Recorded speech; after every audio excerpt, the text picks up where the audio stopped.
Okay, so I'd like to convene this meeting of the Park and Rec Advisory Board, Monday, May 8th, 2023. And Roger, you want to read some stuff? Yes, I do. For us? Thank you. Good evening, everyone. We want to remind the people on the Zoom meeting that this meeting is being recorded and broadcast on the city's YouTube channel, channel 25. Please remember to mute yourself during the meeting when you are not speaking. The chat function for the public meeting is disabled. All chats will go directly to me. So if you have questions, you can, or have issues with your Zoom, you can make a chat to me. And then unless you're participating during the meeting, please turn off your video. This allows for the active member participants to be seen, like our advisory board members who are also participating in this meeting, and then those in the room be seen. You will still be able to hear the meeting when you are participating. Please turn on your video. If you have trouble, you can always send me a chat. As I said, the city reserves the right to mute people or turn individual videos off to minimize distractions during the meetings. And then a few notes on public comment, which I guess we'll get to here in a minute. So you can go ahead with. Oh, okay. So first order of business is to approve the meeting minutes for Monday, April 10th. Anybody have an issue with any of the content of the minutes? And can we get a motion? Marilyn Hall, board member, I move we approve the minutes of the April board meeting. Second. Amber Nickel, board member, I will second the motion. Okay, all in favor? Okay, no opposed. We'll now start the public comment. We have two. We know there are people here who are wanting to talk about the Prairie Park situation. That public comment will come in a few minutes. We start with general public comment on an item that's not on the agenda. So who do we have? Yeah, there's a couple of people. Okay. And let me go ahead and read something here first, if I can. For public comment, when it's time for public comment, individuals attending in person will be called upon from the sign-in sheet that I have people sign in. And then I'll have you take a seat where I'm at. I'll remove myself and you can sit here so the people at home can hear you as well. And then we'll turn that, basically your 3 minutes will start. An individual participating on Zoom will use the raise hand feature. If those people want to speak, we'll have you raise your hand and then we'll do the first people in the room and then we'll go to Zoom after that. So if you do want to speak, please raise your hand and just keep that feature on until you're called upon to speak. And then please state your name before speaking, and all comments again are limited to 3 minutes. And I'll turn it back over to you. Okay. And we're going to try to really stick with the 3 minutes since we have a number of people here. We're going to comment on the nature center issue. So do you want to come on up and introduce yourself and then tell us what you'd like to say? Hello, everyone. My name is Joseph Kenny, and I'm here. Well, I am interested in hearing what the statement is about the Prairie itself. I'm here to speak about the Nature Center specifically. I raised concerns recently about some changes or removal of services to the Nature Center, specifically the intake for injured wildlife and rehabilitation. I was someone who was strongly against the closure or the sale of the Nature Center when that was raised last year, and went to speak to the city commission about that. So now hearing about the changes in services and the removal, it feels like a closure in everything but name. It's something that I feel very strongly about, and my worry is that with all of these changes starting to stack up on itself, it's going to be a very short time before the Nature Center starts losing animals due to transfer or due to being put down because there is no other facility that can take them at the time. That was something I was very against from the very beginning, and I have no assurances and no confidence now that that won't be coming. In fact, I feel pretty confident that the city will have no option but to euthanize some of these animals or transfer them. The educational purposes of them is incredibly helpful for that neighborhood and incredibly helpful for the city. So I would be very disappointed not only in Parks and Recreation, but the city as a whole, if that was a resource or an asset that was lost.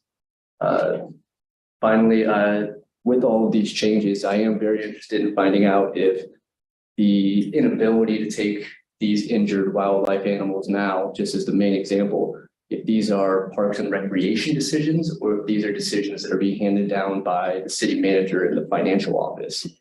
Really, I just want to get to the source of why the city took the closure and sale of that land and that nature center off the table last year, but now it feels that the nature center is losing what purpose it did serve.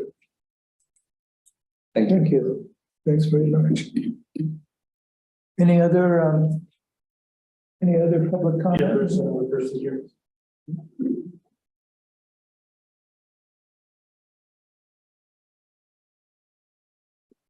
Good evening, Steve Burnson. I'm a owner of a local Lawrence pickleball coaching and event company called Cobb Valley Pickleball. And I'd like to talk about Lyons Park pickleball courts rental policy. Last month, my company spent nearly $400 renting courts at Sportsville in Lawrence. And last fall, prior to going through the time and expense to become a certified pickleball coach through the sports governing body, the USAPA, I familiarized myself with the rules regarding the paid pickleball instruction on city courts. And it was explained to me that paid coaching was only allowed on rented courts. So you can rent SPL indoor, you can rent outdoor at SPL, but that's where I'm in a bit of a catch-22 with regard to Lyons. You can only do paid instruction at Lyons if it's rented, but courts aren't available to be rented. They can be reserved through a special permit. That's great if you're wanting to run a full day or a 2-day tournament, rent all 8 courts for the whole day. But that doesn't really accommodate an hourly rental for, say, a family group or, group, say, 8 players that are prepping for a tournament. And so, like I said, it's a bit of a catch-22 there. And I'm a rule follower. So, I definitely don't want to step beyond the bounds. I strictly adhere to the policies, no paid coaching on city courts unless they're reserved. But given that, I'm also, I have a keen eye for any of my competitors. As pickleball continues to grow, more people go through the certification process for coaching. I don't want to be in a situation where some of my competitors are out there getting paid under the table through Venmo, and I'm following the rules. So, in the 2 years I've become immersed in pickleball, I've played at every multi-court public facility in a 100-mile radius. Emporia, Topeka, Overland Park, Lenexa, Liberty, Missouri. I've seen all different types of court rental policies, some things that are done well and some things that even those Parks and Rec departments admit that they would like to improve and do better. One example, pretty much across the board, and this is something that I would recommend, is a 50% capacity on rentals. So if you have 8 courts, only allow up to 4 courts to be rented at an hourly rate. That always allows some courts to be available for public use. And then it's usually members in the community that are renting the courts and playing. At Boys to Arc and Lenexa, they have a rule where you have to be a Lenexa resident to rent.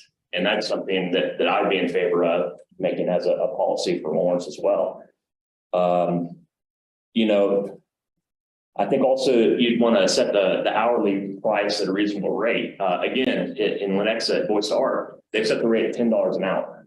And so there were groups of players that man, that's like the best deal in town. They actually literally went and rented 3 days a week, 3 hours a night for 4 months and blocked it out at that price. And that caused a bit of an upstir. You can see how that would be a problem. That's my time. So thank you. Thanks, Steve. Is there someone on staff that we could talk to? Yeah, Lindsay, our assistant director. I've been in communication with Steve. So Oh, well. we definitely follow up. Okay. All right. Anybody else? That's all right. Hi, everyone. I'm Lori Greenfield. My pronouns are she, her. I am the Prairie Park Neighborhood Association Vice President.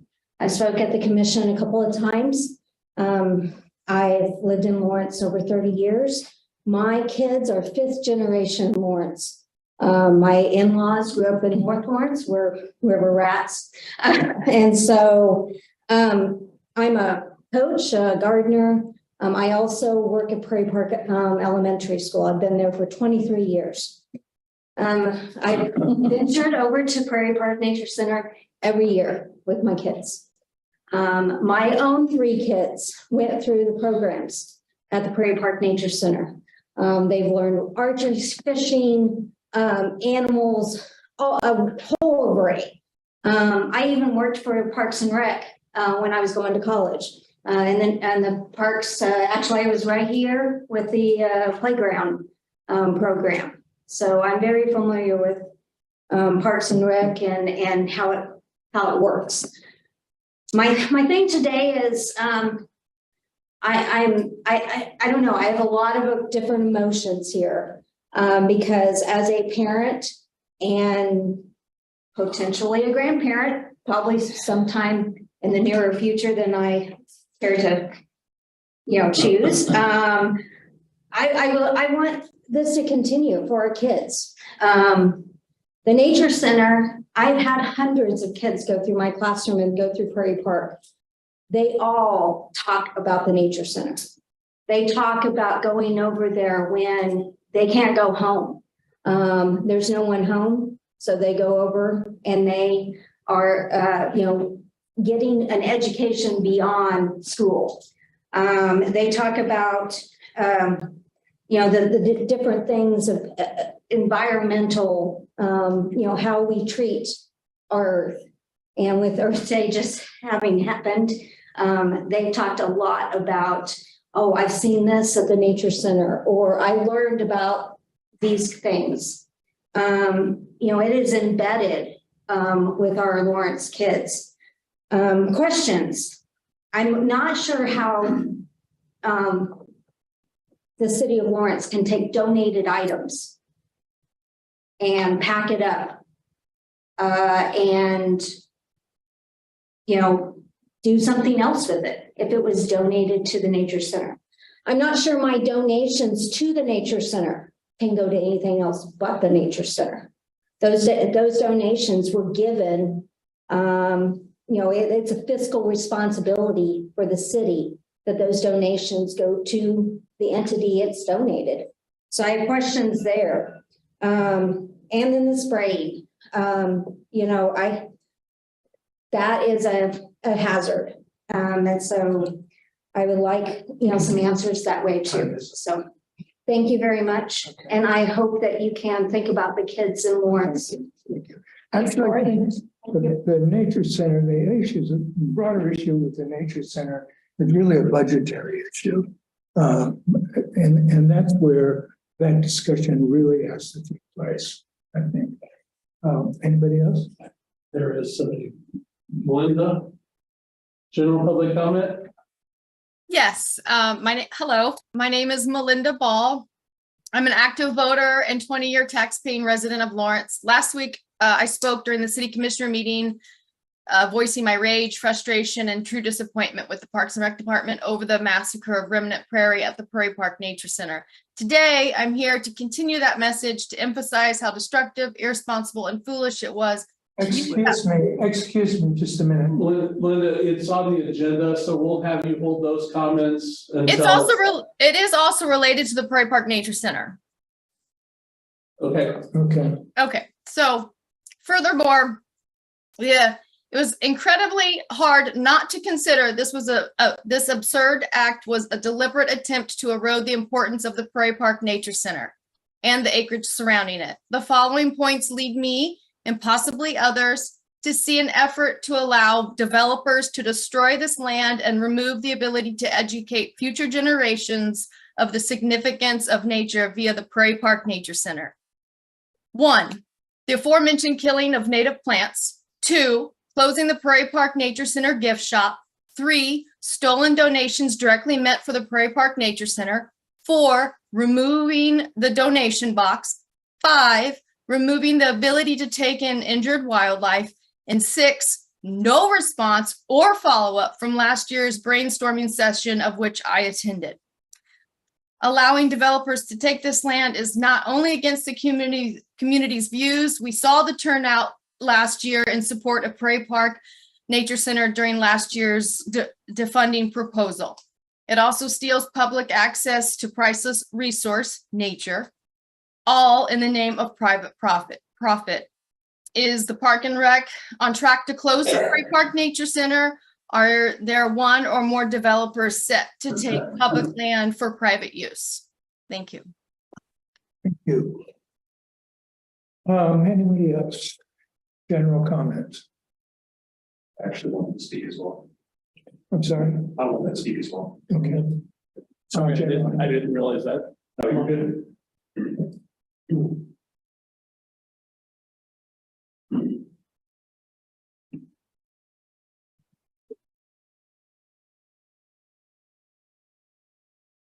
My name is Gabriel O'Brien. I'd like to speak about the Prairie Park Nature Center, specifically from what I've heard so far from people talking about it today. Seems like it's more than just a mismanagement of resources. It borders on malicious, and I have some serious questions for every single person involved, from bottom all the way to the top. Never mind the Prairie Park prairie itself. That's another issue.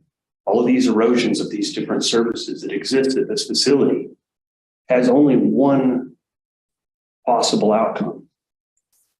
And any person with logic will say that that looks like you all want to get rid of it, because it's hard to manage stuff like that. But it is your job and your duty. Americans and people in this community pay taxes for y'all to find a solution to that problem. You're in service to the community. It is your civic duty. Every moment that you wake up and every moment that you go to bed, you should be thinking about a way to make those things possible. From what it provides to the community in terms of education, and what it provides for children, or what it provides, just natural education in general is something not very many people understand. And one of the number one things that we're starting to not really understand is plant life and how effective it is at helping manage our environment. We can figure out a way to educate children to live with their environment, clean up after themselves, not throw in trash, litter, understand how wildlife lives and how to save it and give it a second chance. Those are all far more valuable than all the money in the world, because we only got one Earth. And when's the last time you heard anyone talk about deforestation? Nobody talks about it anymore. All these different plants, all these different things. I think you should be expanding the nature center specifically. That's what I personally believe. Be the great spoon to all of these children. To give them the ability to find, how do I put this? A future where we can all live in harmony on this planet. There's no other way will we find it. We can't keep on pushing nature and thinking we can play God. It's not working, clearly. And I don't think it's going to get any better until we take stock of that.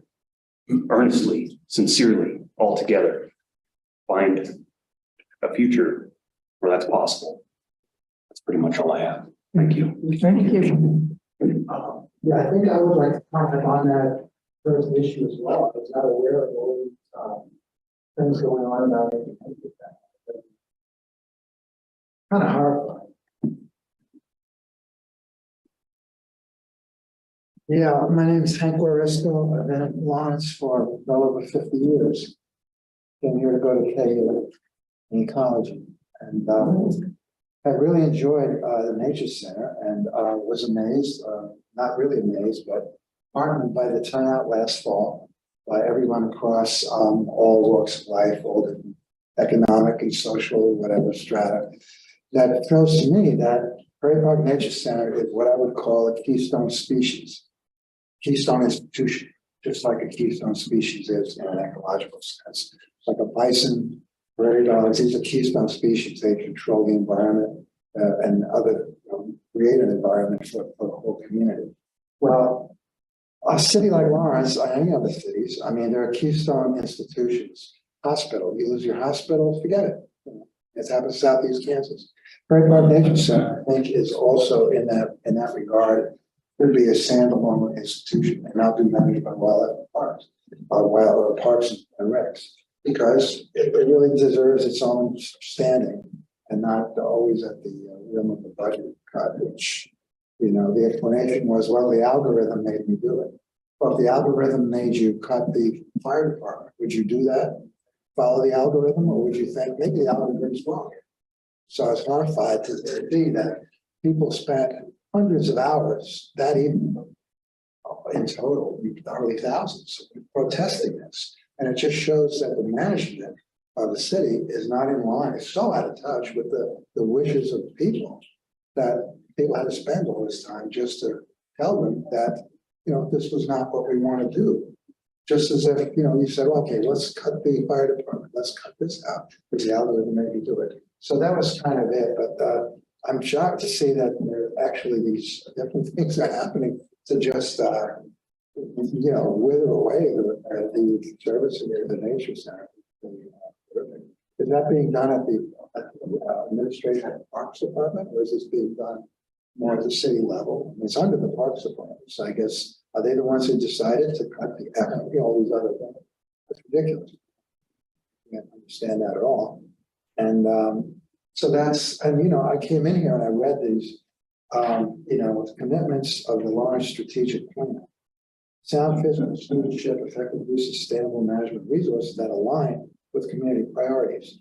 Another one, environmental sustainability, deep respect for our place in the relationship with the planet and environment. So I don't think these actions conform with that in the least. As a matter of fact, they're totally antithetical to these things. So Thank you. Any other general comments? Got one behind you. Sorry. My name is Andrew Doffel. I'm originally from Ohio. I worked at the Woodland Trail Scout Reservation Ecology Conservation Center for 8 years. And I too am also concerned about your nature center. A nature center is a really critical part of any sort of functioning community. The education of not only our youth, but also of the individuals in it, of the wildlife and plants and other species that we coexist with, I feel is a really important part to make sure that we as a community are able to properly support the ecology and the other types of diversity. You've never really, I felt, lived until you have helped a scout or a young person get over a fear of a snake. Because unfortunately, well, I do. I love snakes. I work with them all the time. And the thing is, a lot of individuals, right, if they see a snake on their property, they're going to kill it, which is it's disheartening, because a snake is not going to hurt you. Most animals aren't. And I feel that in order for a nature center to properly be able to perform its functions, which again, you do have a very beautiful nature center coming from someone who ran a nature center for 8 years. You really have to support it. And there seems to be a very huge community outcry to continue the support of this nature center. And I would definitely be one for that, especially given the resources and the types of stuff like that. And so I would like to see the return of certain things such as the donation box and the gift shop, which from working for a nonprofit, Scouts BSA, I understand are important things to be able to support financially an institution like that. In addition, the services that a nature center provide are also critical to being able to perform any sort of nature positions. And I feel that those are important information the Parks and Recreation Division should be considering. Thank you. Yes. My name is Daniel Lassman. I'm a professional restoration ecologist here in the area. My restoration ecology is the process of restoring native landscapes to health. Me and Courtney Masterson, Native Lands LLC, I guess now Native Lands Collective. Are you going to talk about the prairie? Yes. Yeah, that's on the agenda. You need to wait until we get to the. You got it. Yeah, So that's good. general public comment. Sorry. Yeah, misunderstood. My bad. Yep. Are there other general comments? I don't know, doesn't seem to be that general. Okay, so let's move on then. But I want to first ask staff, tell us the timetable on the budget process. What is the, The entire budget? well, the capital budget and then also the general fund? That's where the nature center money comes out of the general fund, right? So the capital budget's been submitted to City Hall. Okay. Being reviewed, we'll be seeing it back here in about a month. And then refined and go into the city commission. The operating budget for departments is due at the end of May. And then we submit it, then we have meetings with the city management staff to refine the budget. And then it heads to the city commission in June or July. So, and they have an opportunity to look at what's been submitted, make changes, and then we head for an August approval. Okay, all right. So will you come to us when it comes to proposing the budget, or is that just something that you're gonna seek input? Where are you gonna seek the input when it comes to the budget? That's a good question, and it's a timing issue. So our due date for our department submittal is the end of this month. So if we wanted to do a presentation to the advisory board, we'd have to probably do a special meeting. Okay. All right. Well, I just want to tell everybody that you really, the issues that you're bringing up are priority issues. You know, what's important, what's not important. Those are really get expressed concretely when it comes to the budget. And so being able to have some input into the budget process is really, really important. And it sounds now that needs to come when the city commission is looking at the general fund budget. That's when you really need to show up. Okay. Okay, now let's see. We'll move on to agenda item number 1, which is, believe it or not, the Prairie Park update. And Derek has some introductory. And I do want to tell the board too, that there were some comments that I emailed you, and they were placed on the agenda earlier afternoon.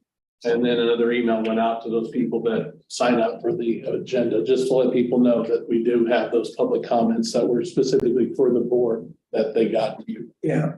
Okay. And they were very thoughtful too. Yes. Yeah. So Derek is the Parks and Rec director, and he's going to give us a Prairie Park update. My understanding is that City Commission has asked Parks and Rec for a after action report. And so that will be forthcoming at some point, and that will be a public document as well. So you'll really be able to see what that is. And again, some input to the city commission regarding that. The content of that is really of significant value. Okay. Yeah. I'm sorry, maybe an inappropriate time for the question. Is there any timetable for when that report might become publicly available? I'm sorry, I can't. Is there any time frame or a schedule for when that report will become available? No. If you want me to provide an update, I'll provide an update. Okay. Turn it over. All right. Let's have Derek talk about Hello, it. I'm Derek Rogers, Director of Orange Parks and Recreation. Tonight I'll provide an update and review about the decision to spray herbicide over the entire Nature Prairie area. But before we do that, I want to iterate that we share the community's sorrow regarding the unintended impact this caused. This was done in error. It was not done intentionally nor maliciously, and we are committed to learning from this and we'll do everything we can to rectify the decision or this situation to the best of our ability. Now, I don't normally talk to the public comment, but I do want to stick a fork in the conspiracy theories. We have no intention of closing the building. We have not talked with developers. It's parkland. It will remain parkland. We're not trying to get properties sold out there. So we need to put that to bed. There is a lot of things going on, and the city, the mayor had asked for a memo submitted to the city commission that will deal with all the regards of the public questions we heard the other night at the city commission meeting. That is forthcoming. But I did want to bring that to everyone's attention. The management of the Prairie Park is being, that is not the city manager, it's not finance, that's with the department.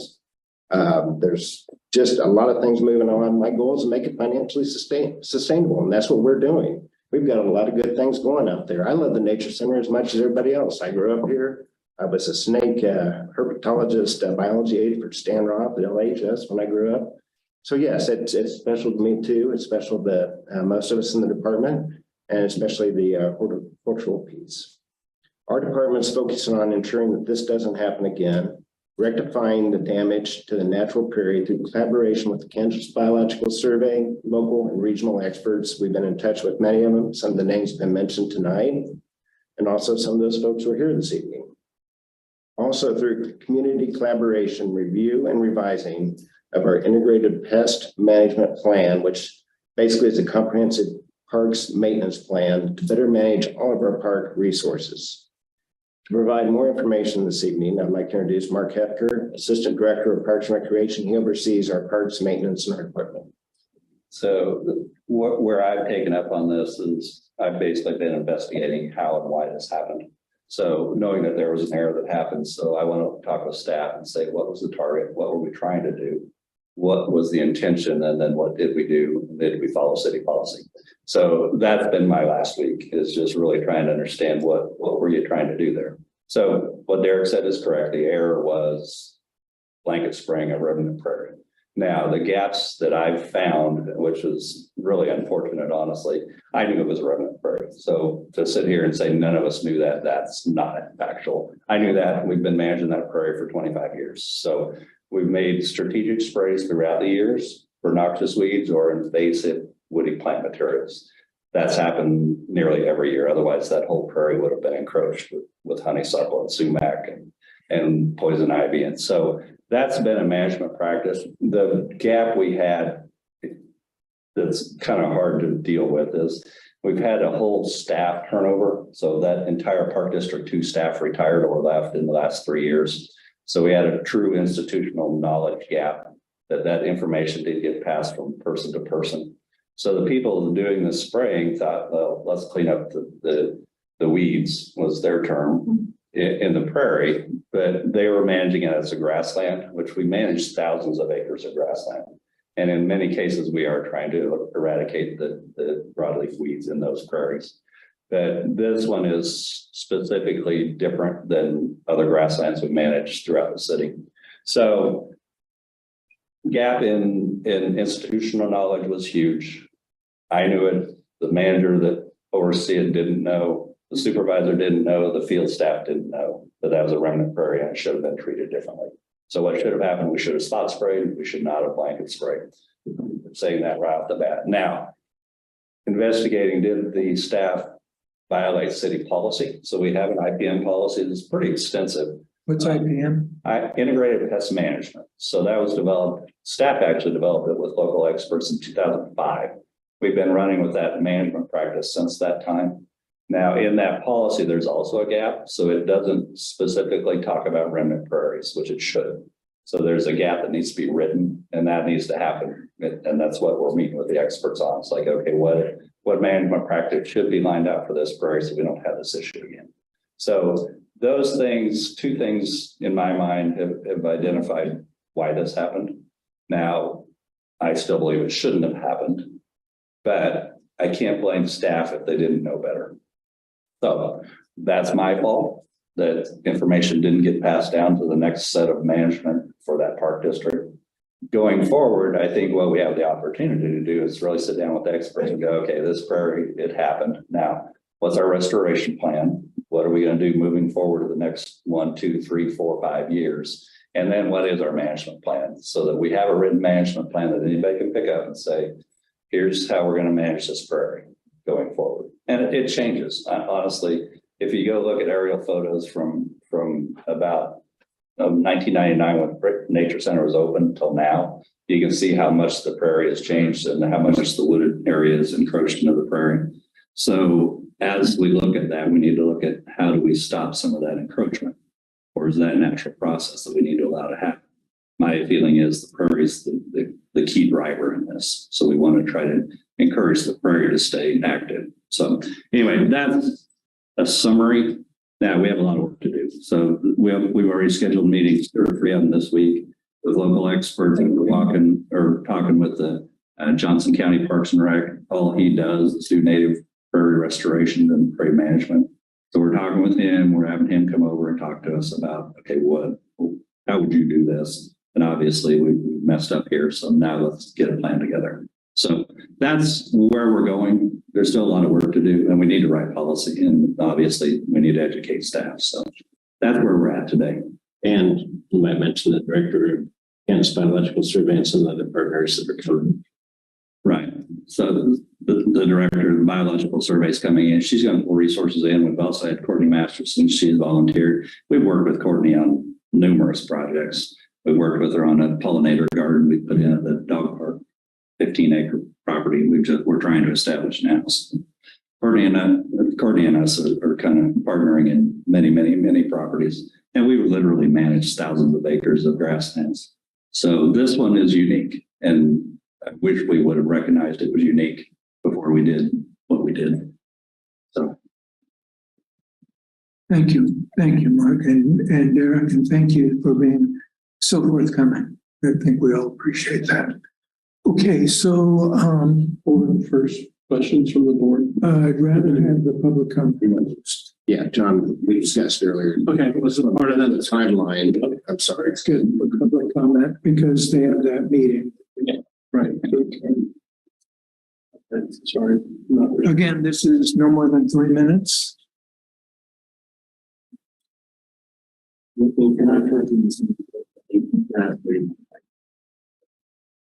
I gotta head out as well. Well, okay, well, I was going to start down the list here, so. Hank? Yes. I'm sorry, I'm stepping on you. This is my deal. By the door. Let me grab it.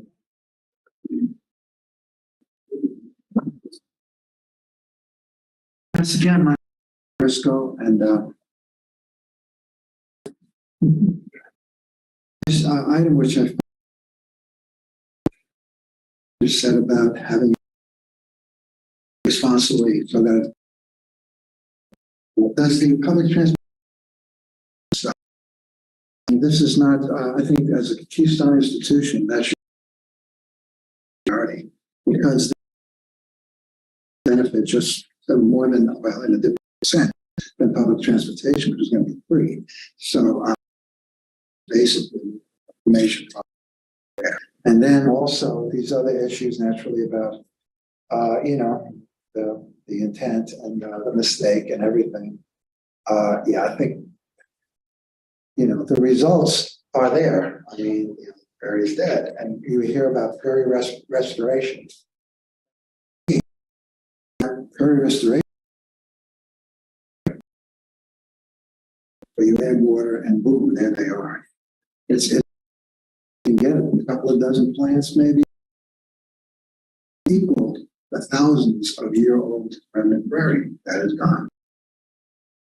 Just a fact, So that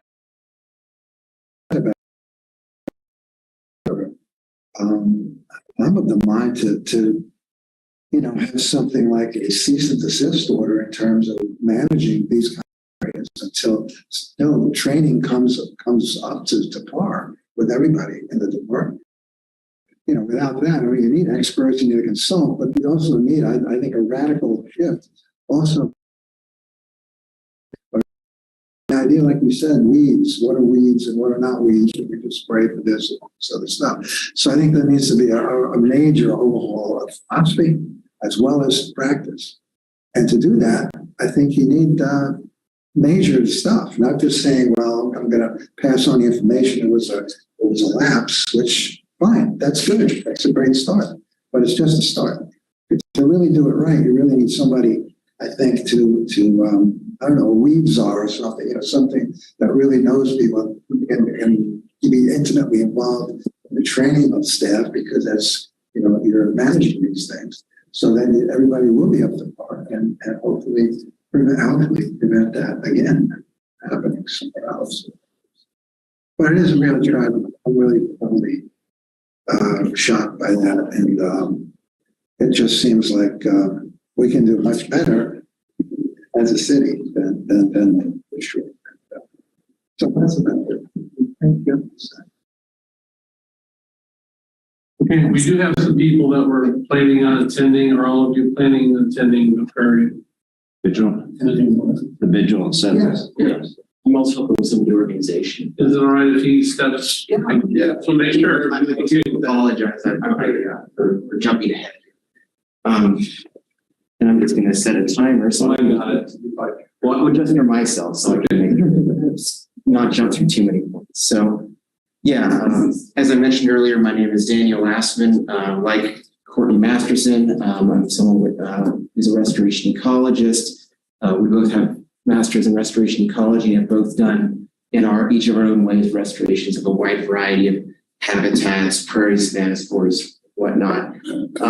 To just piggyback on what Hank was saying, yeah, we don't know how to restore a prairie back. A good analogy would be if you had an old growth with sequoias and there was one or two invasive bushes going into the edge of the sequoias. And for reference, the more the more it is resilient to stress, the more it can resist invasive species. Ecosystems are just like relationships or communities. The more strong that relationship or that community is, the more it can resist stress or not being as destroyed when a certain stressor is coming. And the way these ecosystems work is like nothing happens. And then when stress gets past a certain point, you reach a threshold and everything changes. It's not a linear thing. But yeah, it's like you have this old growth grove and then you clear cut the whole thing as well as the shrub and said, hey, look, I took care of the invasive shrub. Now, could you get some stuff back? Yes, but this will never recover. That's just a fact. Now, this advisory, board has an opportunity to align what it's putting out there with actions that are ongoing and will continue to go on, regardless of whatever the board decides, regardless of whatever Parks and Rec does. There's three sets of actions. The first is that there needs to be an investigation completely independent of Parks and Rec. With all due respect to the good management there, I think it's really important that, that can really help put, to bed any conspiracies. Because the fact is there's been knowledge gaps at points in the past, and this hasn't happened in the previous 25 years. And on top of that, this is on city land. This was right before a rain event, and the trichopyr, or I believe it was trichopyr, the active pasture ingredient from the herbicide would have gone straight into Mary's Lake where people fish. And now we're getting into a health issue here. And we're getting into legal issues here, regardless of what our protections are. The other two actions that the board can choose to align itself with or not, or the group, is that there are proper management and restoration plans by default for all areas the city manages which have native plants, and also for this culture change and training. As just a brief last thing, grasslands are never just grasses. There is no such thing as even a midgrass prairie or shortgrass prairie that's mostly grasses. A healthy grassland, whether it's a restoration or a remnant, is always a wide variety of forms and wildflowers. And with grasses holding it together as a glue. So, thank you.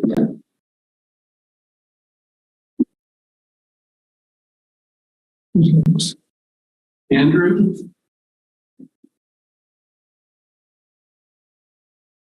So again, as I had also said,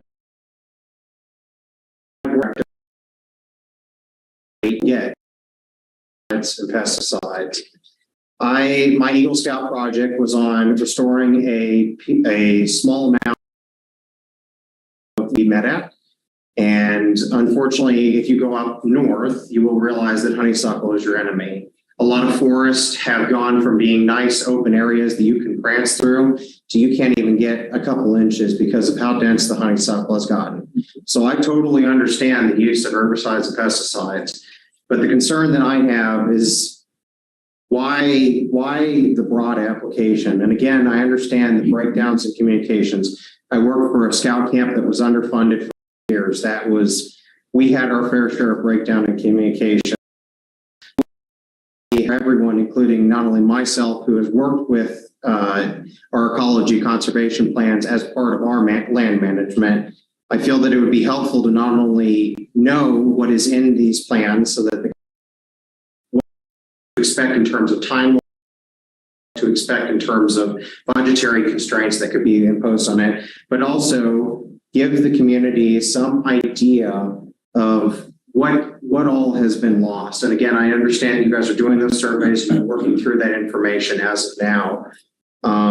I feel that the communication with the community is really important going forward from someone who has worked with our land management practices as our land up north.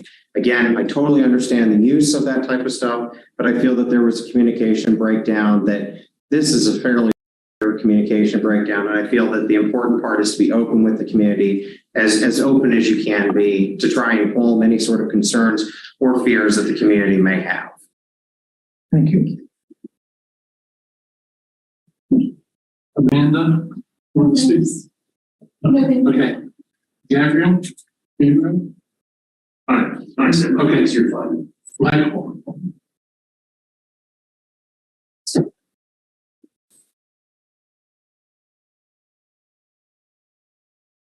Hello, Michael Allman, speaking for myself.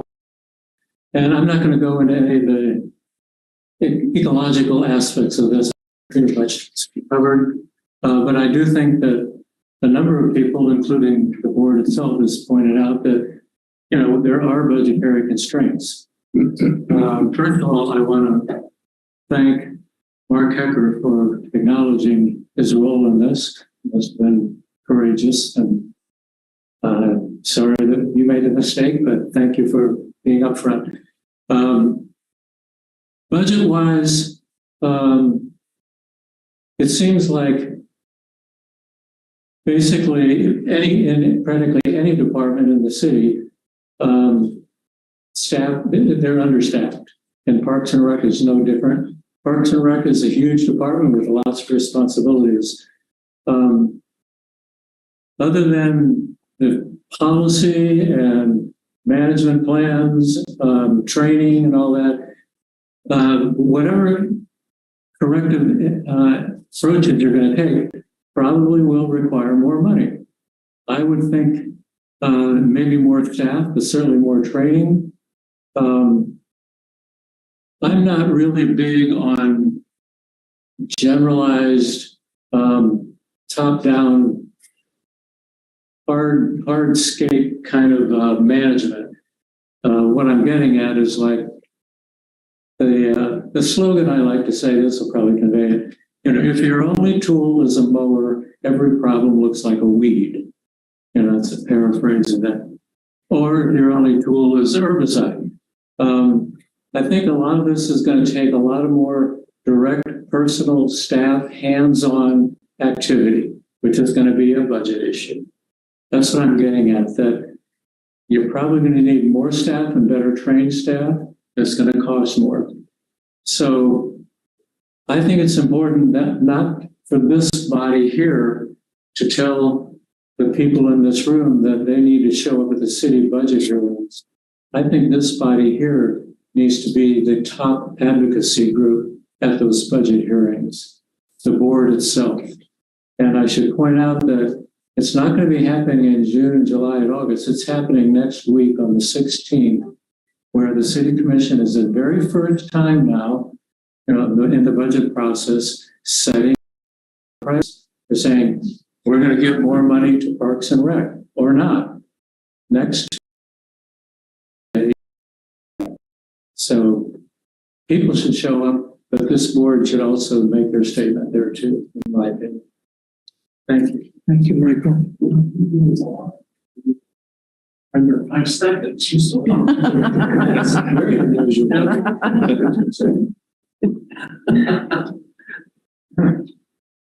Again, I'll be much briefer this time. I'm sure others will talk about the ecological impact and the damage done to the area that can't be restored. Mainly what I'm looking for is in the review of this and the betterment of training for the staff that actually went out there and did it, I would like more transparency about the scheduling and when this happens. I have kids and family in that neighborhood that almost went and played in that field and almost went around there that day. And some of them have allergies, some of them don't, but with no notification, I have no idea the impact that could have happened to them. I see that there was treatment done at the Oak Hill Cemetery shortly after, and there was a notice put up. It wasn't a very informative or great sign, but I think that's a positive step. If there was some sort of public schedule or a way that the public could know when things happen, then we can better treat or better identify when people or when kids could be out there. The mentioning of Mary's Lake now, that's another thing that also possibly going to be impacted. I don't want to go out there and fish if the herbicide is potentially going into that water. I don't want to go out there and risk myself to that. And I certainly don't want to risk any children or anyone in my family to that. But not having any idea that this really broadcast spray happened on Thursday morning, I mean, a weekday, right? Kids can go out there and play that afternoon. They can go out there and play during lunchtime. I really just feel like that's something that the city should take pretty seriously in terms of safety and concern for the public awareness. Thank you. Thank you. Christine Oakley.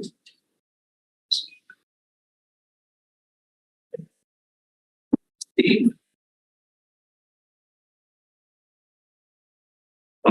Oh, you did. I'm sorry. Ryan. Ryan. Courtney. Masterson. Actually, Oh, yeah, they left. Okay, I'm sorry. Andy. Yeah. Coming up empty. Sarah. Okay. Austin. There's another one too. There's two of them. Austin Attorney. Whichever one I know I skipped you. Daniel. You just spoke. Daniel last, he just. Oh, I had Joseph, who's. Yeah. Was in Daniel. And Don Hopkins. Did you want to? Sure. Okay.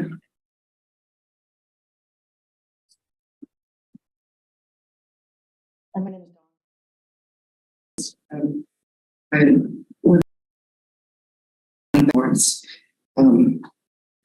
Read from my notes.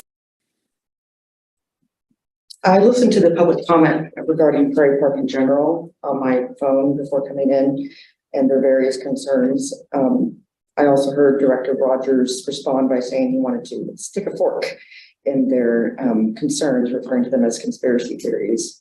This is the wrong approach to addressing community concerns and creates an adversarial relationship with the community. We have a lot to learn about leading an organization that represents the public. I have to work on that. Forwarding. I appreciate the approach that Mr. Hecker presented. He apologized, addressed the mistakes, and discussed ways to correct the problem. I would like to know more about this, the transition problems with transition. Did outgoing staff not leave good notes? Or has new staff not read them? Something's amiss here. Lawrence does have a long-standing program managing some city parks without synthetic pesticides and fertilizers. And there should be a wealth of historical information that you can draw upon there. Staff who are spraying toxic chemicals should only operate on direct orders of a superior who not only understands longstanding community standards regarding toxic weed management and our historical natural resources, such as the pristine prairie at Prairie Park. But these staff also must be educated in longstanding community priorities, location-specific instructions, and be given OSHA mandated MSDS data sheets for each and every chemical that they are applying. That's just some notes that I made while listening. Didn't know if I would speak today, but obviously I had to stand here today because of the disaster at Prairie Park.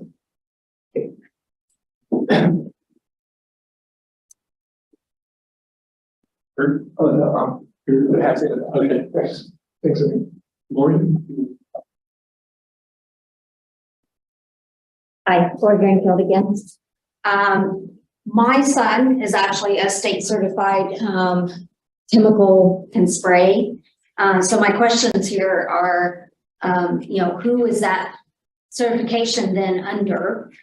Because they should have known the things that they were spraying and the notification. How would the public be aware of that spraying? We had kids, the school could be taking part. Courtney's been amazing with notifying the school the controlled burns, and letting us know, when, we shouldn't be in certain areas, especially with the restoration, over by the park. So I'm wondering where the miss there was with the communication, and how would I, as a public member, know that they were, I shouldn't go in there, because it's been sprayed. I'm very aware of budgets. We're handling that with the school districts. We closed 2 schools. We're tight. We're going to have class sizes very large probably in the coming years. So I'm very aware of budgets. But this leads me to, why was the gift shop closed? Why was the donation box taken away?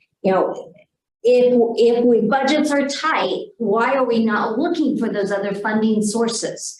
We offered last fall to be a part of a committee to help brainstorm possible, bring in corporate sponsors. There are lots of different ways that we could be funding that source outside of Lawrence, bringing outside funds in. And we are willing to help support and do that with you. We want to be a partner, not against one another. So how can we, as the neighborhood association, the schools, how could we partner with this instead of being adversarial? Because that's a huge thing with for our kids and our families. And we have families moving into that area because of the nature center. So I don't want to take that away.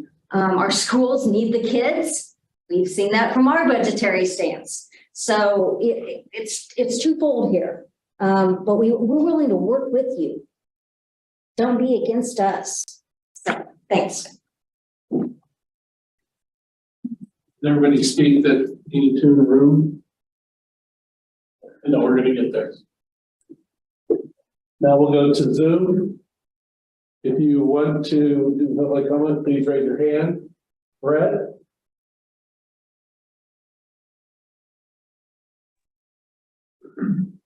Good evening. My name is Brett Ramey. I'm from the Iowa Tribe of Kansas, Nebraska.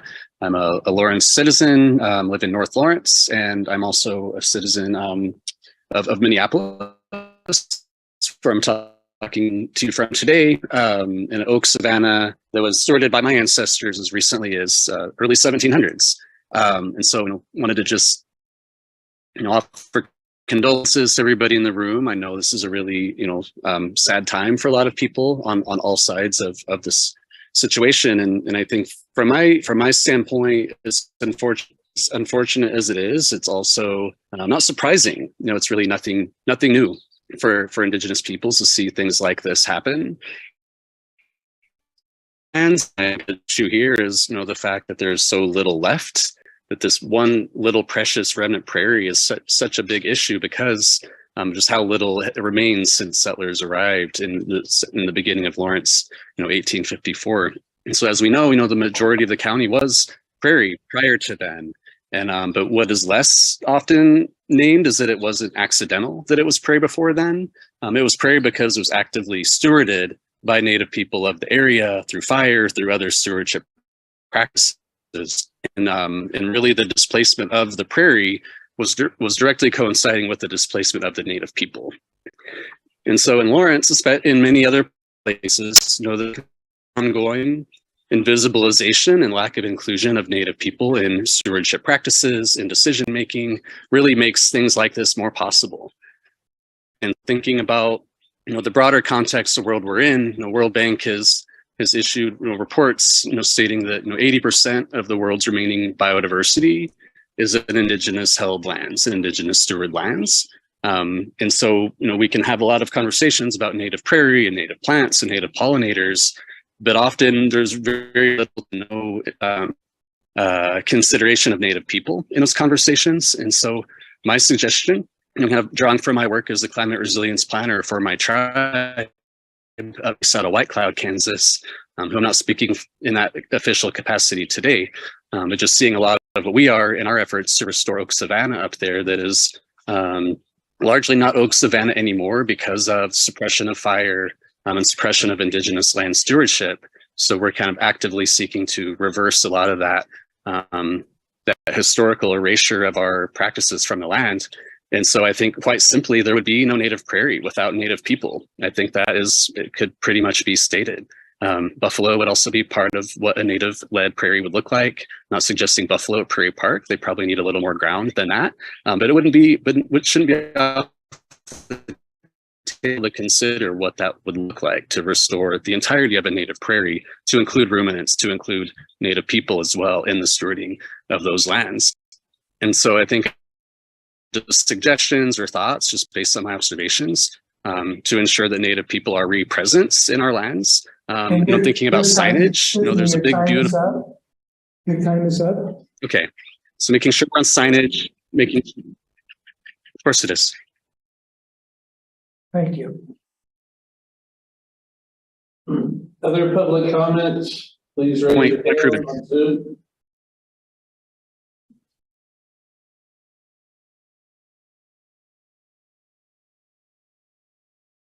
I think that's okay. We'll bring it back to the board. We'll bring it back to the board now. So, what do y'all make of this? Questions for staff or reactions to the comments? I think we don't. I'm a little concerned that the board doesn't try to get, way down the weeds. We're not an operational board, we're a policy board, so, we're not telling staff what to do. That's not part of our job, but the priorities are. So comments from the board? I'm a Amber Nickel board member. One that was just top of mind was is there something in place to as far as notification of spraying? And I'm curious about the spraying and notifying community and public of when that happens and if it would be dangerous for people to be in the prairie after it's been sprayed. And in our IPM policy, there is a statement on signage that's posted 24 hours prior to spraying and stays in place 24 hours after. Other board comments? Is there a way to Sam Thomas board member, is there a way to put that online or have it part of a newsletter type system to send out to emails of people in that community? The entire IPM policy is online, so anybody can go and read it. Because we spray different locations throughout the city, so if we spray a flower bed here at South Park, we have to basically notify each of the entrances to the park that you're entering an area that something was sprayed. So I think the best way to address that is at the field or at the spot and try to say, okay, where might people come in contact with this, whatever we're spraying. And that's been very successful over the years. So I think that's still a good policy. John, this is John Blazik, board member. Mark, Derek, was there a spray notice? I listened to one patron talk about kids were going to go play. Was there a notice when they went to spray their foul up this time? Was there a notice there for our community members? No, there was not. Okay. Let me ask you this. I mean, I'm just hearing excuse after excuse. Can I also find out why was there no follow-up? Somebody mentioned something, another community taxpayer talk about a year ago, he must have had a nature center think study group and there was no follow-up. Why not? Whose ball, where does that ball drop? Lindsay Hart, Assistant Director. We're still planning on follow-up. We sent an email out afterwards and we thanked everybody who attended. We do still have plans to involve the community and we definitely, look forward to help, especially as we work with sponsorships and in general for the department moving forward. Recently, we've had some staffing changes, and so we haven't had a chance to get the group together for another community meeting. So unfortunately, those plans got stalled a little bit over the last few months, but we definitely have what we need. We have, budget plans in place for this year, and we feel really good about the nature center right now and programming and things that are going on. So it's definitely still coming, and it's something we will work on throughout the year. Lindsay, that's an excuse. I mean, that's all I'm hearing now. That's an excuse. That's been a year waiting. Fine. Okay, fine. You made your point. Let's move on. John, don't do that to me, buddy. I'm a committee member and I can ask questions for the taxpayers. Don't sit there, try to be the mayor. You're a committee member, just like me, and I want an answer for the members that ask. All we do is hear excuses. I've got a lot of questions tonight. So John, don't step over me, buddy. Lindsay, now back to that. That's been a year follow-up. Come on now. These are taxpayers, people, that you're treating this way.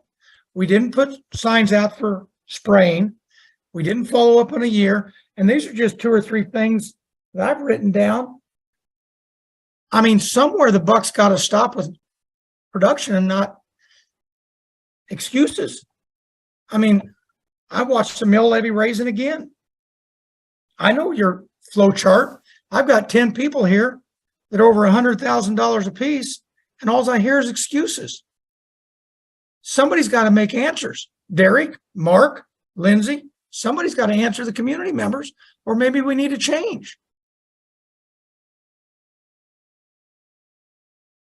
Y'all make $100,000 a piece. Come on, man. This isn't the time, place. It's pretty. These are internal, they're internal personnel matters. Yeah, you can find it. This is Marilyn Hull, board member. I have a couple of comments I want to make. I'd like to thank everybody who commented in person, Zoom, or in writing. It occurs to me that we have an amazing wealth of knowledge in this community. How we move on from this. It's good if you're saying, well, we're meeting with this person, we're meeting with that person, but I would like to see some sort of group formed. And I think the advisory board would like to be able to track, are you going to get from the people that are passionate right at the moment to some policy changes, some staff training. There needs to be some accountability. And people like Courtney Masterson, Dan Lastman, and Ken, Helen Alexander, these people devote their life to this, and they're offering to help us. So I want to make sure we capture all of that. The other thing I wanted to announce to the people who have commented or are listening is that Parks and Rec just kicked off its comprehensive planning process, which is something that only takes place, every 5 to 10 years. And as part of that, there are going to be multiple opportunities for public input, and any citizen can participate and emphasize the priorities or values that they think need to be included in this plan. So watch for that, stay tuned for that, because that's a perfect opportunity for you to come up again and raise, what your hopes are. Thanks, I'm Jackie Becker. I also want to thank everyone for attending. Part of being a citizen of this community is to always be engaged, whether it's when it comes down to the budgets, like we were working with in January, we're looking at fees in terms of figuring these things out. Your voices are important, they are heard. And as an advisory board, we are a volunteer advisory board. We take as much in as we can, we listen, and we hope we can come up with some type of suggestions to Lawrence Parks and Rec Department, the paid people of our community who are trying to solve solutions. With that being said, I do want to know a little bit about the people who were talking about the donation box going away and the gift shop closing. I missed that somehow and everything else I've been reading. So could we have a little expansion on what's happening there? in terms of. That's a request that's going forward to the mayor and the city commission. So when we share that with the city commission, we'll also share with the Parks and Rec Advisory Board. We have done some things like donations now are online. So we are streamlining the way we do some of our processes. So some of that's transition. But the update would come. And so then other questions are, since there's been a gap, because we all know budgets have been something we've been dealing with for years, and many of us on our board regularly asked about who have lost their jobs and things like that, and how are we cutting budgets? Was there a position cut? Is there something missing in the LPRD in parks? Like, was there something with native lands? Did we have you said there was turnover? I mean, was the spot never filled because we're trying to meet a budget, or can you kind of share a little bit on that? No, so the institutional knowledge that I speak of is the manager, the supervisor, and even the field staff. The whole division retired within 3 years. So that's where we lost the institutional knowledge that should have been passed on. So we didn't specifically lose a position. The gap we have is we don't really have a horticulturist that's targeted towards native plantings. So one of my solutions thoughts is I maybe need to start refocusing one of our horticultural staff to become not an expert, but at least begin the learning curve of, okay, if we have this, then who do I talk to establish this? So we have horticulturists on staff. Most are trained in ornamental horticulture. So that's the standard landscaping that we use everywhere. So that's a gap in our staffing that, can we repurpose one? A lot of bigger departments have a specific ecologist, biologist on staff, but that's their job, is to manage native properties. So yeah, as I look through this, I can peg a number of things that we should do better there and there and there. But it becomes the budgetary issue that, can I just request a new position? Probably not. I don't know that I'd be successful in getting that funded, but. Other board questions, comments? I had a thought too that the next time we have a vacancy on the board, that we might ask the city commission to look into somebody who on the board would have more specialized knowledge. So we'll see if that might work as well. Okay, so are we ready to move on? Okay, next item is Parks Recreation, Arts and Culture Comprehensive Plan Steering Committee update. Order. Good evening, everybody. Just a brief update on that. As was stated, we're in the process of getting that started. The first step in this process is to open an application online for people to submit to the to be part of the steering committee. So we have that all ready to go. I'm running through a couple of final reviews on that, and then we're going to get that out with a campaign to the community. Anybody can submit their application for that process. We're going to work with our consultant team to review those applications and craft an excellent steering committee. And tell us what the purpose of the steering committee is, Porter. The steering committee will oversee the general. They're going to work directly with the consultant team, Confluence, and that team. And they're going to oversee the process and review the documents as we work through the process with them. So they'll be the primary body overseeing that process, but there will also be an extensive amount of community engagement as part of this process as well. So this will not be the only group that we hear from. This will just be the steering committee group that will work most closely with the consultant team.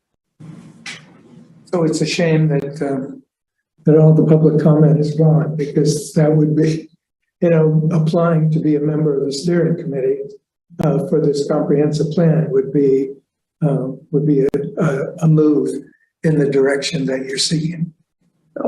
Maryland Hall Board Member Porter, would it be possible to share this application with all the members of this advisory board so that you know, if we know of people that we think would be good, we could help disseminate this information. And when you say the application's going out, what do you mean by going out? So we're going to mount a campaign and do exactly what you just asked for, to make sure that anybody with any interest and any thoughts of anybody that might want to participate in this can send that information to those folks and make sure that they're aware of this. And so yes, we will definitely get this information to you. We're going to have a press release. We'll use social media to make sure the broader community knows what this application is for. And the application itself contains a lot of background information. So folks can go to this one web page, review the information, and literally fill out the application form at the bottom of that page.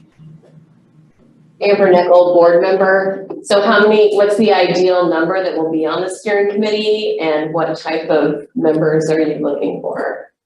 Derek, can you help me make sure I get the numbers right? I think we're at 9 to 12, if I remember correctly. I can't recall directly. I know the confluence, the number's smaller, but it tends to get bigger when you start to look at, I think our last one had 16 on the steering committee. Some of the things that are qualities to look for is people that are open, that maybe specialized and have their one niche that they really like about Parks and Rec, whether it be a sport or parks or trails, but yet being open to listening to everybody's opinions and thoughts and being able to value it at the bigger level of a vision and community. It's going to require, I believe, 6 to 8 meetings at 2 hours a meeting. So it's really critical that members of the steering committee attend all the meetings. There will also be all the stakeholders. So if they're not on the steering committee, there's a whole lot of stakeholders. I'd say 100, but who knows? Because you got soccer fans, baseball fans, dog run folks, trails folks, mountain bike clubs, disc golf clubs, skate clubs. It's a whole variety that will get an opportunity to engage in the plan. Mark or Marilyn, I know participated in the last one. I don't know if you have any other comments or thoughts. Could we actually have kind of a poster out at the nature center saying, you know, if you're interested, please apply to become a member of the steering committee? That goes for all rec facilities. With a URL code. It'd be nice to have this nature center, but I mean, it's good to have all of the user groups represented, but it's also even more important to have the various populations of Lawrence and Galt. Yeah. And so more widely, this can be disseminated, not just to the usual suspects who are presidents of this or little interest group, but to the community in general who may have broader interests and want to represent their neighborhood or whatever. With their golf course. Jackie Becker, in terms of stakeholders, what type of commitment are for those people? And what do you see in that? Is it 1 meeting, 2 meetings? Is it online? Is it actually gathering, or what's the I think they've got a mix of media and input. Mark can probably speak better from last time on the stakeholder engagement went. Yeah, and basically, the steering committee, then the consultant and the steering committee come up with public engagement sessions. So either they're online or they're in person. And then they usually try to make sure that the user groups are invited that, hey, by the way, we're having a meeting Tuesday. Come. So they try to get a really wide range of inputs, because, you know, if you get 15 pickleball people, the whole thing becomes pickleball. You didn't even hear me. You did not. Well, I don't know. You were going to chat. That's perfect. But no, it's like Derek said, I know we have 120 plus user groups that we work with. So it's hard to get everyone's voice heard. That's the goal of consultants. And follow, do you have to be over 18 to participate, or can you be a teenager? Can you be younger? Porter, do you remember the demographics on the form? What the age? Oh, yeah. Actually, I had 2 things. One, I would be remiss not to remind everybody that this is the Parks, Recreation, Arts, and Culture Comprehensive Plan. So with everybody that you've mentioned, we also want to make sure this gets out to our arts and culture community for their feedback as we move into unmistakable identity per the strategic plan. So you're all on the right track. And I think the key here is literally anybody can apply.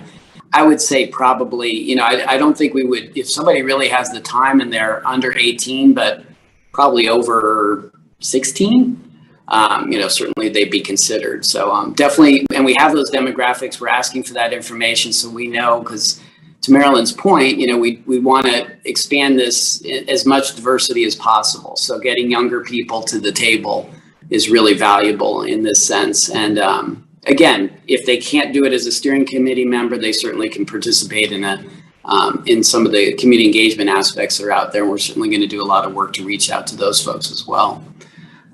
What was your question, Derek? I'm sorry, I got on my soapbox. On the form, we had the different demographics, Yeah. the age, and I couldn't remember what the bottom age was. We actually don't have, we didn't put an age limitation on it. So that was something we debated. I'd certainly take some response from the board. I think typically it's 18 and up. But if we had somebody who was 16, 17 years old who was really interested in this, we might consider them. It's 10 minutes to 7. I think we need to move on a little bit here. Huh? So can we go to the next item? Project update, Lyons Park, Broken Arrow Park. Really quickly, Lyons Park, if you haven't been by there, the splash pad is being constructed. So I don't know if they poured concrete, but they're getting pretty close to the end of last week. So that's moving right along. The Broken Arrow Park shelter is not moving right along, but we hope to get it moving here next week. So it was supposed to start 3 weeks ago, and we kind of ran into some permitting problems. So the contractor should be back on site and ready to roll. So it'll be through the summer on that construction. Used to be in my backyard. Oh, yeah? Yeah. Yeah. Okay, let's see, other concerns, advisory board members, areas of concern or interest that we haven't already going to talk about. This is Marilyn Hull, board member. I want to reinforce the importance of continuing to engage with the LIARDA interest group. They need some things in Parks and Rec. I think, Mark, you're in conversation with them right now, but I think it's super important. I mean, here we have an ethnic minority, somewhat disadvantaged, at least for some of them, and they're just asking for a small thing. And I think we have to just really bust our butts to make that happen for them and prioritize it. Thank you, Marilyn. John, this is John Blazik. I have 2 or 3 questions for people. Help me out a little bit. I'm getting tired of, the concession stands down at the softball and baseball fields. And I know you've signed a contract through 23, and I don't know if it's Derek or Lindsay, but I pulled up our flow chart of our workers, and we've got a director, 3 assistant directors, and 7 managers. And I'm just amazed because I know I asked the golf people the other day on what they make on concessions with a 2-person guy. And I've heard Taylor talk about plenty of part-time. Every penny is valuable, guys. And I just see our mill levies going up again. Are you thinking about doing your own concessions? I mean, there's 10 of you. 7 of you don't live in town. You're all over 100K. That can't be that hard of a project to put together concession stands around the city. I mean, I was a principal and I asked 2 parents to volunteer to do it, and they did it for me. This isn't rocket scientist, and you're missing so much income. And I know 7 of you don't live in town, and I'm going to bring it up again. There's no buy-in because when Lee Ice was still here on the committee, we never heard these kind of complaints. I mean, for 6 years. So where are you at on your concession stands? Are you looking? I mean, you go find cheerleaders, you do Boy Scouts, you have mega people that would come work those things. It takes some work to stock them. Sure does. But come on, you got to work for the taxpayers. You don't live here. So I know you don't come back to these events. And I would imagine you probably don't have your own kids in these events. You go home and stay there. Just like on the soccer tournament 2 weeks ago, gate was supposed to be open at 6 a.m. Didn't get open until 7:30. Somebody had to come from Topeka to do it. Where are you at on your concession stands thought process for next year, Derek or Lindsay? Lindsay Hart, Assistant Director. We were in an agreement with Sandbar, which ended on April 30th. And so we were not able to do anything until that ended. In the meantime, about a month ago, we put out an RFP to bid for our concessions for this next calendar year. So that has not been selected yet. We are currently working through the bids, and those will be put on an upcoming commission agenda for approval. It looks like it'll be the 16th. And so we can't yet say what that's going to look like since the bids have not been announced and approved. I will say in the meantime, we just installed vending machines at Clinton Lake Softball Complex, YSC, and Holcomb. Actually, I believe the ones at YSC are coming this week. And so we will make sure that those are available at all times during weekends, during leagues, during tournaments. Those are going to be located inside the concession buildings at each area, with the exception of Clinton Lake. Those will be outside, so those will be available at all times. We are aware that the past few tournaments, when we knew we did not have a vendor, we made sure that we had water jugs with cups available at each location, just to make sure there was always at least water available. And so moving forward, we will, we also reached out to food trucks. We called every food truck we could find on short notice. Again, until April 30th, we weren't able to do anything because the vendor had the ability to come or not come if they wanted to or not. So our hands were tied a little bit there, but we have been able to get a food truck out there the last few weekends to help fill the gap. So we're continuing to analyze that and doing what we can to, at a minimum, make sure that we will always have vending machines with water and other at least drinks available. So the bids you were talking about, you're looking to outsource it again and just lose 100, 200,000 over a year? Is that what the bids are, for somebody else to come in and do it? Yeah, it is to outsource it. Yes. Unbelievable. Unbelievable. Do you get a kickback from the vendors or anything? I mean, you're in the red, guys, 2.4 million. We do. That's part of the bid process. What is your percentage? It depends on what they bid. It's a competitive bid. So again, that's going to be that will be part of the agreement that's going to be on the 16th. So you're saying the 10 of you guys can't come up in a director's role to figure out how to do it where you get 100% kickback like the golf course does? I'm lost on that. I mean, our community members deserve better than that. Sandbar is a great example of that. Sandbar had the contract, and I think we had a hard time getting them to even staff some of our locations because it wasn't profitable.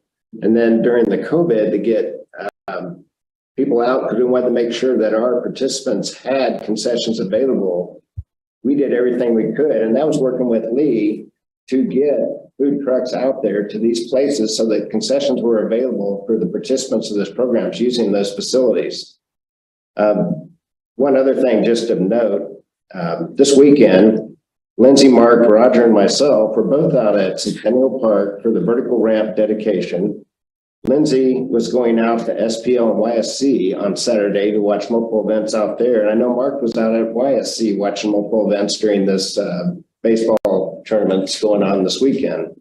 So quite a few of the staffs, and Roger was here taking photos of quite a few things. So albeit some of these staff live outside of Lawrence, they put a lot of time in Lawrence on this last weekend, that's for sure. Well, last weekend, that's good. I hope I see them. But you're talking go back about your Sandbar.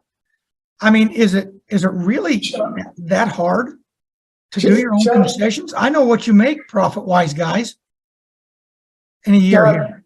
John, you need to have a separate conversation with John, I'm asking these for community members. I have the right to ask a question, John. So I'm just looking for a simple answer for community members that have contacted me that won't contact you because how you treat them. Do you realize nobody's listening to you? That's okay, John. Right. Hey, John. I do want to tell you, as someone who has worked in the entertainment industry for 30 years, I can tell you right now that at our events, we are seeing some of the slowest, least profitable concessions that we've seen at our bars, at our restaurants, and our venues inside our spaces that we work. And that's just from me doing the private work that I do. It's a lot more challenging than you think to try to staff right now to get kids to want to work something for a reasonable pay and whatnot. So I think this is maybe something that maybe we can, as a board, maybe we can show some assistance with this, or it could be part of another committee that maybe we can offer some advice on, or we should keep note of when the next contract is up. We should, assist in being on top of that to make sure there won't be gaps coming in the future. But I can definitely say concession wise, alcohol sales are tremendously down. We find that because food prices have gone up, things are more expensive. And so you just don't see as many sales as you're seeing potentially in the past, prior to COVID. And that's just my own personal experience with what I deal with in the industry that I work. Okay, I appreciate it. Arneill, Thank you for your thoughts. I'd just like to say, John, we all represent the taxpayers. You're not the only one, but we're, trying to be mindful of the time and of our agenda. But the fact that you bring up people's salaries all the time, I think that should go somewhere else. I don't know that belongs here. Well, I don't think I've never mentioned the name. Someone who had to commute to Kansas City for 5 years, it's sometimes hard to find a job in your town, period. Okay, not going to go there. Don't talk about names. I'm just talking about facts. We pay the highest taxes in the state around here, and I'm just trying to stand up for these people to get a cup of water at a softball game. So just another excuse. Thanks. Go on, John. Have your meeting because you're friendly. I'm tired of that behavior. Okay, can we move on now? Jackie Becker, I do have another question. I know an email went out last month from Rob Brooks about the bees. And I wasn't sure if that's something we should talk about now, or is there progress on where we're at with the bee world? I don't have an update. Tyler, I'd have to give us Tyler to find out what the update is. I haven't heard. Okay, because he had some really good thoughts. He did have some good ideas. Make a note on. Okay, let's make sure. Thank you. I appreciate that. Okay, restroom at Edgewood Park. That project is very, very slow moving, so I don't have a good update. It's trying to get through the CDBG funding hoops. Oh. So that's our biggest hang up, is meeting the environmental impact study to be eligible to fund it with CDBG funds. We haven't gotten very far yet. Arts and culture update, Porter.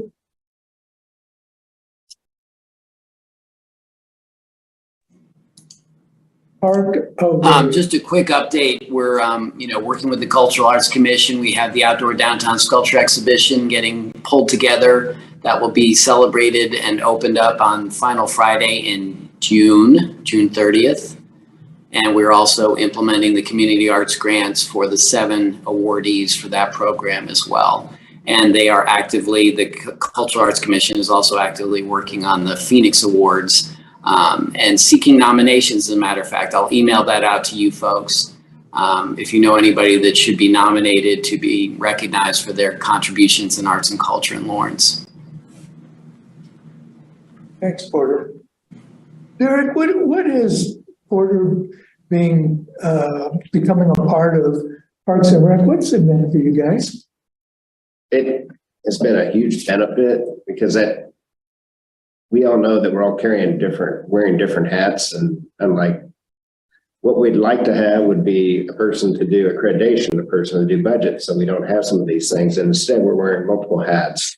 So it has been a real benefit to help with getting arts and culture projects going, but also on the communications. He brings a vast array of communications experience to our department that we greatly need. And it is moving towards, we had this discussion, more of an unmistakable identity outcome than to say this is a department, Parks and Rec, or this. So we'll see where it goes with the comprehensive plan, but I think that is worth looking at. And who knows how far down the road, but it will be budgeting by outcome areas at some point. Okay, a park update. Quickly, Derek mentioned the Burt Ramp grand opening this past weekend. That was a great event. It was really cool to see just a different crowd than you normally see. Parks and Rec event. And it was a huge crowd and the music was great. The expert skaters and bike guy, it was very impressive. The Hart staff's right in the middle of flower planting. So if you recall, the annual flower budget was cut last year. So what we're doing is transitioning some of those plantings to perennial plantings. So perennials will be going in with the annuals. Perennials will carry on for future years. There'll still be annual color in the very high targeted spots like downtown, but and some of the South Park beds. But that's busy right now. We're doing volunteer groups to help us plant. And it's always a lot of hand on your knees work to get all those flowers in. So Arboretum ponds, we've been doing a pretty significant project out there. We haven't been out there. The top pond was basically leaking under the waterfall instead of over the waterfall. So we had a construction project to revamp that waterfall. Then the second waterfall was also leaking. So they're currently working on revamping that one so that the waterfalls fall where they're supposed to be. It's kind of a weird project because once it's done, you won't even notice that we did anything, but it's more or less keeping the aesthetic value of that park going. So, besides that, cemetery prep's in full gear. So we're heading for Memorial Weekend. Everything there has to be just perfect for that whole weekend because we have so many visitors. And then pool prep's rolling too, which seems weird that we're getting ready for the opening of the summer season. And then the spray park, Burroughs Creek opens this Saturday. So we're ready to roll with that. The weather's cooperating, so lots of things going on. Very, very, very busy. Oh, we should have another ribbon cutting. There you go. There you go. An annual ribbon cutting. Yeah. Get the kids out there. Recreation update. Well, this Arneill board, I just wanted to, I don't know, make a comment about, we're always talking about budgets and sustainability, but then we have something like the vert ramp, which may bring people in. You said it's a regional thing. So, and we're not really counting the money that's bringing into town, are we? So it's not bringing it directly to us, but so I think that we have to have a sort of a new way to think about the economy of how we benefit Lawrence. You know, we're trying to sustain ourselves financially, but we're also helping Lawrence in a lot of ways. Yeah, the indirect benefit. They brought a professional skater in from San Diego. They had professionals from Kansas City. They had folks came up from Arkansas and folks that came up from Minnesota. And what's that? There's a few people that came from Minnesota. And from Minnesota. So this in the skate community is a big deal. And I think that Lawrence is on the map in the skate community, and we'll get a lot of good press on what the city of Lawrence is doing and Parks and Rec and working with the skate organizations to put in amenities like this. Do you want to speak to that? Oh, I mean, yeah, it was really successful. Are you a skater? Yeah. It was, I mean, I was talking to Darren Never, a professional. He's actually from Arneill Park there originally, I think. But he was saying like, yeah, people kind of like, if you have anything like a 500-mile radius, like people are going to come because there's not that many amenities like that available publicly. Like there's a lot of private stuff. But yeah, no, it's super great to see how that was just a representation of how you see people coming into town and you know, being able to provide that for the community. And there's no fee, right? I bet there might be not even for parking. There might be sponsorship opportunities out there in some way. Okay. Let's see, recreation update. I interrupted Lindsay. Yeah, that's right. Just a few quick things. On sponsorships, we're just continuing to meet monthly with our sponsorship task force, and we have banners out at all the fields. So if you're out at any of the complexes, you'll see we are starting to get some sponsors signed up. We also put our own banners up to promote the program and the opportunities. So you're going to start seeing signage at our facilities, just try to get the word out a little more that we do have sponsorship opportunities available. So again, we continue to build on it each month, and it's been really exciting to see some things already, moving along and in effect. We also started online tee times at Eagle Bend Golf Course a few weeks ago. So for all you golfers out there, you can now get your time online. And then the summer activity guide came out, well, registration started May 1st, but we did our first hard copy in the last few years, and those are, I don't know if they're in yet. Oh, yeah. So they're not in yet, but they'll be coming soon. So we do have hard copies coming for the summer guide. So, and they'll be at all the facilities. Yeah. So we just, instead of mailing them all out, we're just kind of coming back slow, and we're going to have them available at the facilities if anybody does want a hard copy. Derek, you have some comments? One thing we've been working on, with the neighborhood associations, this started with, Kevin Elliott. He's spoken at quite a few of the city commission meetings on cleaning up homeless areas. So he started out as a, quad neighborhood cleanup. And we're so far beyond that. First cleanup is at the, camp behind Amtrak station with the, East Lawrence Neighborhood Association and the campers.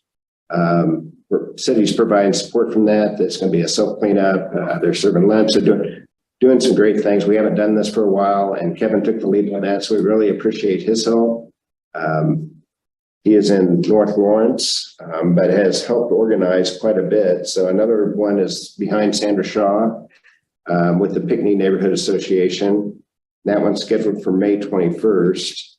I know they're be looking for some help and some volunteers. Some of that on some of these camps, they're trying to keep it, I think, a little lower key. We'll provide support from the city. North Lawrence on Saturday, June 10th, their neighborhood association in coordination is looking at a cleanup around the boat ramp, 10 to 1. Centennial Park, there's some cleanup that's adjacent to Centennial Park. I think it's on KDOT property. And the Sunset Hills Neighborhood Association's offered to help out there. That's Saturday, June 24th. I'm trying to think, I think I mentioned Brook Creek on June 3rd with Brook Creek Neighborhood Association. So what started out as, I think, some of the focus on some of the camps in North Lawrence and around there and along the river has really expanded. Kevin's got a lot of questions, and we're trying to provide support as fast as we can, and just requesting wheelbarrows and, some of the things that are kind of difficult when we're doing a lot of landscaping work. So. Okay, any final thoughts by the any board members? Yeah, I'm Jackie Backer. I do have a question, John. You talked about something with city commission forthcoming.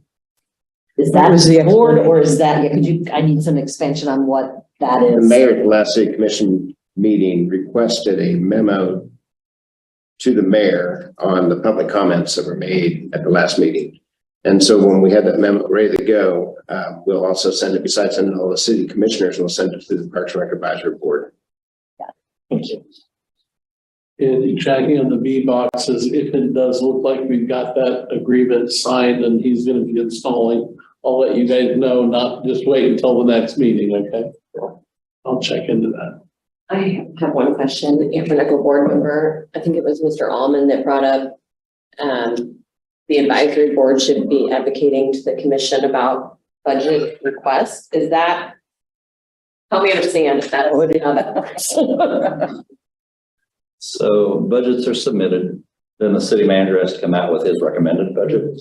So that's the point where public comment is appropriate for interested folks. So if you see that starting to pop up on the city commission agenda, that's the time where they start kind of hearing from different groups that this is what we'd like to see funded, or you disagree with the city manager's budget, or agree with the city manager's budget, or we feel like additional resources should be put here. So that's usually the best place to engage. The CIP is a different one. So it kind of runs a different cycle, but ends up in the same place at the end of the year.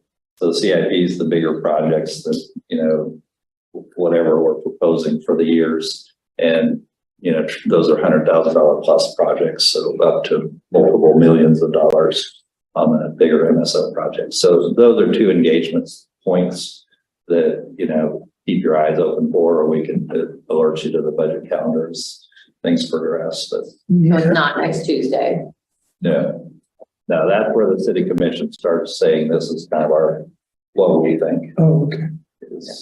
Yeah, because we could advocate, or we could, on behalf of the board. Well, I think it's fair to multiple times it's come up about how we impact the city in a positive way, but that is not necessarily reflected through the economy and things like that, dollar wise. So I think that might.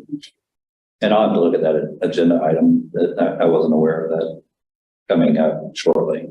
Usually that's the city commission kind of giving the city manager some thoughts on, here's where we'd like to see things go as you develop the budget. So. Maryland Hall board member, I mean, historically, we haven't really engaged in making recommendations. So it seems like that's something we would need to think about over maybe a couple meetings and decide what we're going to do for the future, but it feels like we're a little bit late. Yeah. For this year. Yeah. Okay. I have two questions, just wondering. Okay, go ahead. Yes or no's. One, is the director of the Nature Center who retired going to be replaced? And two, this you mentioned you do sponsorships at the baseball fields and things. Could sponsorships be out at the Nature Center for the different prairies or the different exhibits? The sponsorship is premature, but I am looking at something that I think will be beneficial. In the short term, I think we've got some eyes on things that looks very promising, but I'm not going to get into too much detail right now. Okay, so our next board meeting is 5:30. And answer second question. Thank you. The retirement. We can't discuss personnel issues right now, so, there's. Well, he asked earlier if all the positions were filled. That's why that question came to mind. Just wondering if that was going to be filled, not details of it. Yeah, we'll review. And didn't we talk about to Hank's question? We don't expect Prairie Park Nature Center to recover 100%. It's based on a cost recovery model, so it's heavily subsidized. So the subsidy has been less, but we're not quite that far down the road, but we're reviewing as we look to be financially sustainable as what goes on and how we manage and how can we improve things. So Can we get a report at the next meeting on where you are on all that? yes. This goes back to transparency that the people mentioned. I don't think we've ever heard, since there was the community input meeting, what specific actions have been taken and what ones are planned. An update on I've seen that. Sounds good. Sure. Good. Okay, can we have a motion to adjourn? Amber Nichols, so moved. Second? Jackie Becker, second. Moved and seconded to adjourn. Anybody opposed? Okay, thank you all.